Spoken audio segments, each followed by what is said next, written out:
Our next guest is the journalist Andy Ngo, and it's good to have you with us, Andy. He suffered a brain hemorrhage as a result of a vicious attack by Antifa thugs in Portland 2 years ago. He spent years embedded with Antifa, witnessing the carnage they caused. And he has a new book out today entitled Unmask: Inside Antifa's Radical Plan to Destroy Democracy. It is available on Amazon, bookstores everywhere, Barnes & Noble. Andy, good to have you with us. Congratulations on the book. Congratulations on your sterling work covering the violence of Antifa. Let's turn to, first of all, the people the Antifa thugs who now are demonstrating in front of bookstores to stop your book from being sold. This has come full circle for you, hasn't it? It has. I mean, so a couple of weeks ago, they were demanding that Portland's largest bookstore ban the book. This is a contemporary version of book banning.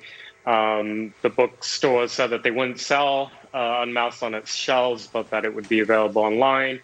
So the Antifa chose to be violent outside. It forced the business to shut down for a couple of days. Unfortunate for them, that's actually how a lot of people ended up hearing about this book. So I am thankful that they helped promote why this book is so important. We never thought we'd hear Andy Ngo thanking Antifa for their support, but we have a lot of people in this country, as you well know, who need to read this book because there are many people who underestimate both the strength, the power, and the purpose of Antifa. Give us your thoughts right now on its primary role in the American body politic. So they've existed on the fringes of the far left in the United States since the 80s, but they were able to move into the mainstream left and occupy a position that gave them legitimacy because they had a shared enemy with the Democrats and the media class in Donald Trump. And so with that legitimacy, it's allowed them to not only carry out acts of wanton violence on streets of America, in cities like mine, Portland, but in 2020 to actually bring certain places to its knees, essentially. So we had more than 120 days of nightly riots that happened last year. Everything that happened on the 6th of January at the Capitol Hill riot, all that and worse happened night after night in Portland. People came with knives, explosives, guns. They tried to burn down buildings when there were people inside.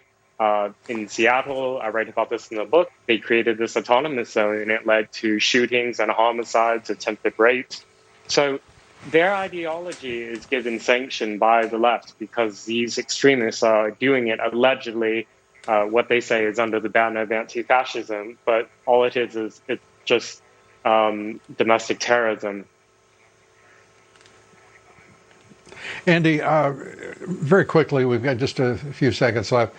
Why is the Northwest right now the hotbed of left-wing violence? Antifa, Black Lives Matter. Why the Northwest? Because these are political left-wing monocultures there with weak leadership.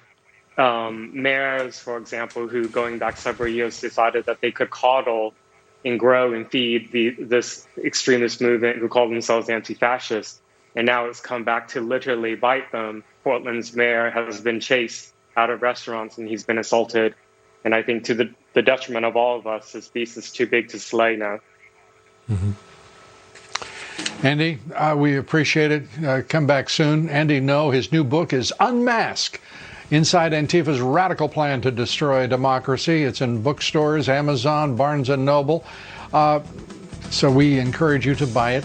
We recommend it highly. And go to LouDobbsShop.com. Pick up your Lou Dobbs Tonight mug. Great to drink from as you read Andy's new book. That's LouDobbsShop.com. Stay with us. We're coming right back.